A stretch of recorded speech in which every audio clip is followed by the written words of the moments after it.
Hey everyone, welcome to our House Church video for this up week. We are partway through the SoulSearch series and we are talking about forgiveness. You will have a whole bunch of forgiveness type questions to work through. It'll be interesting to do this in House Church because when you bring to mind people that you're supposed to forgive, the forgiveness process can lose a little bit of its integrity if you share the name of that person with everybody in your group and the terrible things that they did to you.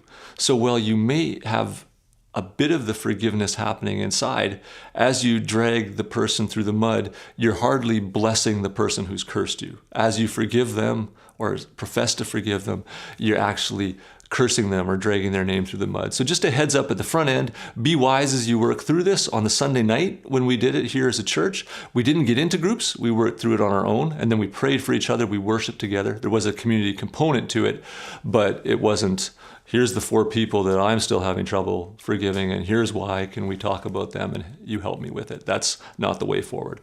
This is you wanting to forgive, talking it through with God. So with that preamble, let me move quickly through my light bulb question and arrow because that just will help you walk through it too. You don't have to follow the light bulb question mark arrow thing, just follow the sheet. That'll be easier for you.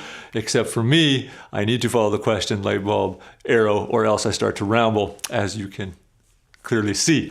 My question for me was, who do I need to forgive? Because at this stage of my life, I've gone through the forgiveness process a lot of times, and I feel like there's nobody left. The heavyweight people in my life that have hurt me have been forgiven, and so my question was, who? My light bulb came when the light shone on the people that I needed to forgive, and it was all for low-level offenses. Honestly, for the most part, it was people who have been part of our church in the last 10, 15 years and have decided to move on, or people who have stuck around and done things that have hurt me. This came on my radar a few ways. One was as I was praying for them, I found myself sounding really pious. Pharisee prayers, actually, if I were to say them out loud.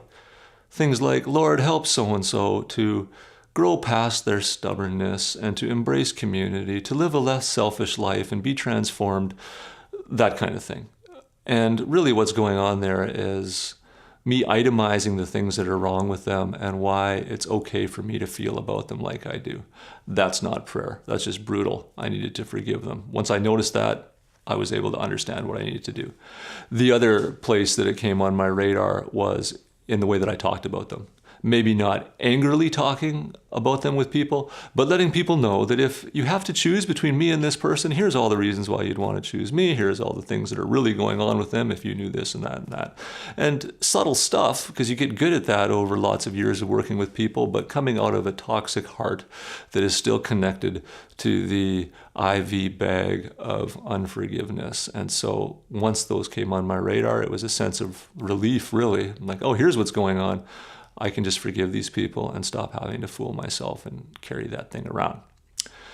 Finally, my arrow is that this is really, really important stuff. This soul search principle is one of the most important because it's one of the ones that will be a part of your life for eternity and mark you for eternity. What I mean is, if you don't get your identity sorted out, or if you are not able to heal from past wounds or break family sin patterns, 200 years from now, that's not going to matter a whole lot for you. Jesus will take care of that when you meet him face to face after you die.